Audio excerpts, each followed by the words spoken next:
And welcome to online computer learning classes. आज हम पढ़ेंगे सी प्रोग्रामिंग लैंग्वेज में असेंबलर, कंपाइलर, इंटरप्रेटर। तो सबसे पहले हम समझ सकते हैं कि सी प्रोग्रामिंग लैंग्वेज में जनरेशन का मतलब क्या होता है, वो कौन सी जनरेशन की है। तो हम बताएं सी जो है वो हमारी थर्ड जनरेशन की है। किसमें है? थर्ड जनरेशन की। क्यों है थर्ड जनरेशन की? वो इसलिए है क्योंकि इसमें जो क्या होता है, कोड लिखते हैं वो हम इंग्लिश लैंग्वेज में लिखते हैं, यानी कि ह्यूमन रीडेबल फॉर्म में लिखते हैं, जो हर प्रोग्रामर के लिए क्या होता है, अंडरस्टैंडेबल होता है, यानी कि हर इजी से हर कोई समझ सकता है। जहां पे हम इंग्लिश के क्या कर सकते हैं, कीवर्ड यूज करते हैं, और जहां पर हम जो भी कोई कोड होता है वो हमारा मशीन कोड में क्या होता है, रन होता है, नहीं मशीन लोड में क्या होता है, कन्वर्ट होता है। तो वहां पे हम किसका यूज करते हैं, तो अपनी जो कंपाइलर है, इंटरप्रेटर, इनका यूज करते हैं। और देन ये जो हमारी है, इसी चीजों से सी को हम ज्यादा बोलते हैं थर्ड जनरेशन की लैंग्वेज है। कोई पूछे कि सी किस जनरेशन की लैंग्वेज है, तो जो सी है वो थर्ड जनरेशन की लैंग्वेज है। कई बार इंटरव्यू पूछा गया है कि विच जनरेशन लैंग्वेज और सी लैंग्वेज, तो थर्ड जनरेशन की ये क्या है, लैंग्वेज है हमारी। देन कंटेंट में क्या क्या है, आज हम पढ़ेंगे लैंग्वेज के अंदर ट्रांसलेटर पढ़ेंगे, ट्रांसलेट कंटेंट असेंबलर जो कि सेकंड जनरेशन का है, मैं तो सेकंड जनरेशन का असेंबलर है। और देन कंपाइलर और इंटरप्रेटर, ये दोनों किसके हैं, हमारे थर्ड जनरेशन के। ध्यान रखना, असेंबलर जो है वो कौन सी जनरेशन का है, असेंबलर सेकंड जनरेशन में यूज होता है। किसमें यूज होता है, सेकंड जनरेशन में। बट जब थर्ड जनरेशन आई तो थर्ड जनरेशन में क्या यूज हुआ, कंपाइलर यूज हुआ, और क्या यूज हुआ, इंटरप्रेटर हुआ। एक बार ध्यान रख लेना, सी में असेंबलर नहीं यूज होता है, देखो लिख रखा है असेंबलर कहां, सेकंड जनरेशन में यूज होता था, लेकिन उसके बाद क्या है, कंपाइलर आ गए और हमारे पास क्या इंटरप्रेटर आ गए, जो हमारे थर्ड जनरेशन में यूज होते हैं। देन अब ट्रांसलेटर क्या होता है, सबको पता है कि जो हमारे सॉफ्टवेयर होता है या प्रोग्राम जो कोड लिखते हैं, उनके हम पीसेस करें, छोटे छोटे टुकड़ों को हम मशीन कोड में चेंज कर दें। यानी कि मशीन कोड का मतलब यहाँ पे है बाइनरी लैंग्वेज में, यानी कि 0 और 1 की फॉर्म में। किसकी फॉर्म में हम करते हैं यहाँ पे, 0 और, यानी कि एक मिनट, हमने यहाँ पे लिखा किसकी फॉर्म में, 0 और 1। ये कैसी लैंग्वेज होती है, हमारी बाइनरी लैंग्वेज होती है। इसे हम क्या बोलते हैं, मशीन कोड। इसी को हम क्या बोलते हैं, मशीन कोड बोलते हैं। ये है हमारा मशीन कोड, 0 और 1। और दूसरी बात है कि असेंबलर किस तरीके की, असेंबली लैंग्वेज किस तरीके की होती है। असेंबली लैंग्वेज इस तरीके की होती है, जैसे आपको कहीं लिख दिया ग्रेटर देन के लिए लिख दिया ग्रेटर देन, ग्रेटर देन का ग्रेटर देन लिख दिया, देन मूव MOV लिख दिया, ऐड के लिए ऐड लिख दिया, और सब्ट्रैक्ट के लिए सब लिख दिया। जैसे हम मान लो हम सब्ट्रैक्शन हम सब करते हैं, माइनस करते हैं, तो किस तरीके से करते हैं, 2 - 3। ये किस तरीके की लैंग्वेज हो गई, हमारी हाई लेवल लैंग्वेज हो गई। लेकिन इसी तरीके को कैसे लिखते थे असेंबली लैंग्वेज में, ऐसे लिखते थे सब 2, 3। तो किस तरीके की लैंग्वेज हो गई हमारी, असेंबली लैंग्वेज। यानी कि आपको यहाँ पे दिखाई देगा असेंबली लैंग्वेज हमारी किस तरीके की है, और किस तरीके से हम क्या करते हैं, यानी कि जो हमारी इस तरीके से लिखा जाए सब 2 - 3, ये हमारी कैसी लैंग्वेज हो गई, असेंबली लैंग्वेज हो गई। और ये हमारी कौन सी, हाई लेवल लैंग्वेज। और मशीन कोड कौन सा आ गया, 0, यानी कि पहले वो ऐसे लिखता था असेंबली लैंग्वेज में, और फिर उसे 2 - 0 किस में चेंज किया जाता था, बाइनरी में चेंज किया, 0 1 की लैंग्वेज में चेंज किया जाता, उसे हम क्या बोलते हैं, मशीन कोड। यानी असेंबली लैंग्वेज को मशीन कोड में चेंज करना, वो क्या होता है, 0 और 1। और असेंबली कोड किस तरीके से लिखा जाता था, असेंबली कोड हमारा इस तरीके से लिखा जाता है। अब कंपाइलर क्या है, कंपाइलर हाई लेवल का है। हाई लेवल का मैंने बताया था फर्स्ट अपने मॉड्यूल में, डिस्क्रिप्शन में उसका लिंक भी दे दूंगा, कि जो हमारा क्या होता है, हाई लेवल में क्या होती है, सोर्स कोड होता है, जो हम लिखते हैं उसे सब .c से सेव करते हैं, तो क्या बन जाता है हमारा, वो सोर्स कोड बन जाता है। उस सोर्स कोड को जब मशीन कोड में चेंज किया जाता है, उसे स्टोर किया जाता है एग्जीक्यूटेबल फाइल में, उसे हम क्या बोलते हैं, कंपाइलर। कंपाइलर पूरे सोर्स कोड को किसमें चेंज करता है, मशीन कोड में 0 और 1 की फॉर्म में चेंज करता है। और ऐसा नहीं है कि वो पूरे कोड को, यानी कि जितना भी मैंने 4 लाइंस लिखी है, 5 लाइन लिखी है, 6 लाइन या 10 लाइन, जितनी भी लाइंस ऑफ प्रोग्राम का कोड लिखा है, उन सबको ही किसमें चेंज कर देता है, बाइनरी फॉर्म में चेंज। यानी कि टोटल जितना है, सबको ध्यान रखना, टोटल यानी जितनी भी लाइन लिखी गई है प्रोग्राम के अंदर, उन सभी को बाइनरी में चेंज कर देता है। और बाइनरी का मतलब यहाँ पे क्या, मशीन कोड में चेंज कर देता है। तो कौन काम करता है, हमारा कन्वर्ट, कंपाइलर करता है।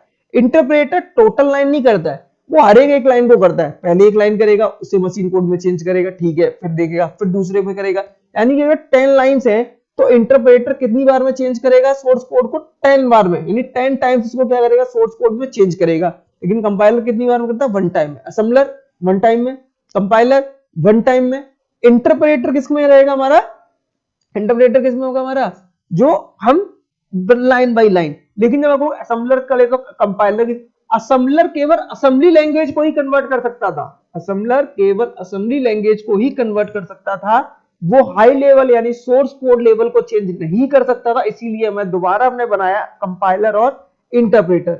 और इन दोनों में से भी सबसे पहले क्या बना था, interpreter. Interpreter line by line करता नहीं, पहली लाइन, दूसरी लाइन, तीसरी लाइन, ये बहुत ज्यादा टाइम कॉम्प्लेक्स होता नहीं। जो किसी चीज को रन करने के लिए सबसे ज्यादा क्या लगता था, हमारा टाइम खर्च होता था, कंज्यूम होता था इंटरप्रेटर से। फिर इंटरप्रेटर के बराबर में दोबारा क्या बनाया, कंपाइलर। कंपाइलर ने जो टाइम कॉम्प्लेक्सिटी थी इंटरप्रेटर की वो बिल्कुल खत्म कर दी। जहां इंटरप्रेटर 10 टाइम ले रहा था, वहां पे वो कंपाइलर ने एक बार में ही हमारा पूरा कोर्स कोड मशीन कोड में ही क्या कर दिया, चेंज कर दिया। देन असेंबलर देख लो, कन्वर्ट असेंबली लैंग्वेज। कुछ इस तरीके की जो लैंग्वेज होती थी, मूव AX1, इंक्रीमेंट ACC, और तो लिखा हुआ है मैंने move, assign one value to another, add, sub, multiply, jump, यानी कि उसमें कुछ इस तरीके के कोड लिखे जाते थे। ये हाई लेवल कोड नहीं है, ये नॉर्मल कोड पहले से फिक्स्ड कोड थे कि आपको यही लिखना है, सब लिखना है तो सब लिखेंगे, मल्टीपल लिखेंगे। यानी ये पूरा का पूरा किस में लिखा जाता था, ये पूरी जो लैंग्वेज होती थी वो असेंबली कोड में होती थी। फिर असेंबलर इसे किस में चेंज करते हैं, मशीन कोड। मैंने बताया ना 0 और 1 की फॉर्मेट में, तो देखो 0 और 1 की फॉर्मेट में उसने क्या कर दिया, इसको चेंज कर दिया। तो असेंबलर क्या करता है, convert assembly into machine code. और मशीन कोड का मतलब यहाँ पे क्या है, हमारा बाइनरी फॉर्म। तो सीपीयू केवल किसको पढ़ता है, 0 1, यानी बाइनरी फॉर्म को ही पढ़ सकता है। कंपाइलर, तो कंपाइलर क्या है, तो ट्रांसलेटर है, सोर्स कोड को प्रोग्रामिंग लैंग्वेज और मशीन कोड में चेंज करने का और ऑब्जेक्ट पे देने का। 0 और 1 में होता है डायरेक्टली, हाई लेवल का ट्रांसलेट कर देता है लो लेवल कोड में। जो हाई लेवल कोड होता है, देखो मशीन कोड को हम लो लेवल कोड बोलते हैं, जो मशीन कोड होता है उसको हम क्या बोलते हैं, लो लेवल कोड बोल देते हैं। ध्यान रखिए, machine code is a low level code, सबसे लो लेवल कोड होता है। और कंपाइलर क्या करता है, जो हाई लेवल कोड होते हैं, जो human readable code, human understandable होते हैं कोड, उनको किस में चेंज कर देता है, लो लेवल कोड में चेंज करके और एग्जीक्यूट कर देता है। कंपाइलर पूरे कोड को एक बार में ही करता है, लिखा हुआ है एक बार में ही चेंज कर देता है। Entire source code in one go, translating the entire source code at once, यानी एक बार में ही, ऐसा नहीं है लाइन बाय लाइन, एक बार में ही पूरा का पूरा मशीन कोड आपके सामने रख देगा। अगर कोई एरर होगी तो आपको एरर भी रिपोर्ट कर देगा, भाई ये वाली एरर आपके सामने आ रही है। ऐसे आप आगे जाके प्रोग्राम बनाओगे और वहां पे एक एरर बड़ी आएगी, बहुत अच्छी एरर आएगी, सेगमेंटेशन की एरर आएगी या फिर ऑपरेटर की एरर आएगी, तो आपके सामने लिखा है ये वाली एरर आ रही है। कंपाइलर की समझ लीजिए, कंपाइलर भी है बताया ही है, उसके बाद भी समझ लीजिए कंपाइलर क्या करता है, बहुत जल्दी करता है इंटरप्रेटर के, यानी कि इंटरप्रेटर बहुत लेट करता है और कंपाइलर बहुत जल्दी करता है। पूरे प्रोग्राम को एक बार में ही कंपाइलर क्या कर देता है, फिनिश कर देता है और कस्टमर को पहुंचाने की, एक कंपाइलर को कंपाइल करने प्रोग्राम एक बार में पूरा पूरा फिनिश कर देता है, बार बार उसको कंपाइल नहीं करता, पहले एक लाइन कर ली, फिर उसमें से कोई एरर हुई, फिर निकाल दी, फिर दूसरी एरर प्रोग्राम करा, ऐसा कुछ भी कंपाइलर नहीं करता, एक बार में ही करेगा। इंटरप्रेटर क्या, इंटरप्रेटर भी कंपाइलर की तरह है, ऐसा नहीं है कि इंटरप्रेटर कंपाइलर की तरह नहीं, बट सबसे चीज क्या है कि ये लाइन बाय लाइन चेक करता है। यानी कि आपने 10 लाइन लिखी है, 1 2 3 4 5 6 7 8, यानी आपने पहले ये लाइन लिखी, फिर ये लाइन लिखी, फिर ये लाइन लिखी, फिर ये लाइन लिखी, फिर ये लाइन, फिर ये लाइन, फिर ये लाइन और फिर ये लाइन। अब क्या होगा, इंटरप्रेटर पहले इसे करेगा, इसमें कोई एरर होगी तो गो बैक हो जाएगा, आप इसमें से एरर सही करिए, आपने एरर सही करी, फिर दोबारा से वो क्या करेगा, इसे करेगा, फिर इसे करेगा, इसमें कुछ एरर होगी, फिर वो आप कहोगे इसमें से एरर ठीक करोगे, फिर वो दोबारा यहां से करेगा। यानी कि अगर किसी में अगर एरर आ गई तो बहुत बार क्या करना पड़ता था, हमारा वो सोर्स कोड बहुत बार चेंज होता नहीं, बहुत ज्यादा क्या लगता था, टाइम लगता था। ऐसा नहीं कि एक बार में पहले एक लाइन हो रही है, फिर दूसरी लाइन हो रही है, तीसरी लाइन हो रही है, फिर चौथी लाइन हो रही है, फिर पांचवी लाइन, फिर 6 7 और फिर 8 लाइन, यानी 8 लाइन को 8 बार कर रहा है। अगर उसमें से एक दो अगर एरर और आ गई तो फिर वो हो गई 9 10 बार, वो क्या करेगा, पूरी लाइन को कंपाइल इंटरनेट सोर्स कोड में चेंज, सोर्स कोड में नहीं, मशीन कोड में चेंज करेगा। यहां लिख भी रखा है कि एडवांटेज क्या है इंटरप्रेटर ओवर कंपाइलर की, तो यही एडवांटेज है कंपाइलर और इंटरप्रेटर में कि इंटरप्रेटर क्या करता है, बहुत लेट करता है और टाइम लेता है, लेकिन कंपाइलर क्या कर देता है, उस पूरे प्रोग्राम को बहुत जल्दी कर देता है, आपको वेट करने की जरूरत नहीं है। लेकिन कोई पूछे कि इंटरप्रेटर का दोनों ही हाई लेवल में करते हैं, ऐसा नहीं कि दोनों करते, दोनों ही हाई लेवल लैंग्वेज को सोर्स कोड को मशीन कोड में चेंज करते हैं, बट कंपाइलर बहुत जल्दी कर देता है और इंटरप्रेटर क्या लेता है, उसमें टाइम लेता है। ध्यान रखिए, इंटरप्रेटर सबसे ज्यादा टाइम लेता है देन कंपाइलर के अगेंस्ट, इसीलिए कंपाइलर बेटर होता है according to the interpreter. Interpreter आज के टाइम में कोई लैंग्वेज यूज नहीं करती है। अगर कोई इंटरप्रेटर केवल पाइथन लैंग्वेज आज के टाइम में यूज करती है, बाकी कोई और लैंग्वेज इंटरप्रेटर को यूज नहीं करती है। बाकी सब किसको यूज करती है, कंपाइलर को यूज करती है। तो देखिए कंपाइलर है, दो तरीके के कंपाइलर है सी के अंदर। पहला है टर्बो सी, टर्बो सी कंपाइलर है हमारे पास, सबसे पुराना कंपाइलर यही है, टर्बो सी कंपाइलर है। उसके बाद हमारे पास है जीसीसी कंपाइलर। याद रखिएगा जीसीसी जो कंपाइलर है वो उबंटू के अंदर होता है। उसके बाद हमारे पास एक और कंपाइलर आया है, इसे आपने पढ़ा होगा, क्या कहते हैं, Turbo C plus plus, Turbo C plus plus, ये भी कंपाइलर है हमारे पास। बट इसमें क्या है, सी के भी प्रोग्राम, सी प्लस प्लस के प्रोग्राम भी रन हो जाते हैं और सी प्लस प्लस के भी हो जाते हैं। तो इसमें जो हमारे पास सी प्लस प्लस के हो जाएंगे, उसके लिए हम क्या करेंगे, डॉट सी से सेव कर देंगे, और सी प्लस प्लस करने हो तो डॉट सी प्लस प्लस से। एक और होता है हमारे पास, चौथा सॉफ्टवेयर होता है, उसका नाम है देव सी प्लस प्लस। अगर आप लोग सभी लोग विंडोज यूज कर रहे हैं तो आप देव सी प्लस प्लस में अपनी प्रोग्रामिंग कर सकते हैं। देव सी प्लस प्लस में हमारे पास जीसीसी कंपाइलर होता है, वो कंपाइलर होता है जो उबंटू और यूनिक्स में यूज किए जाते हैं।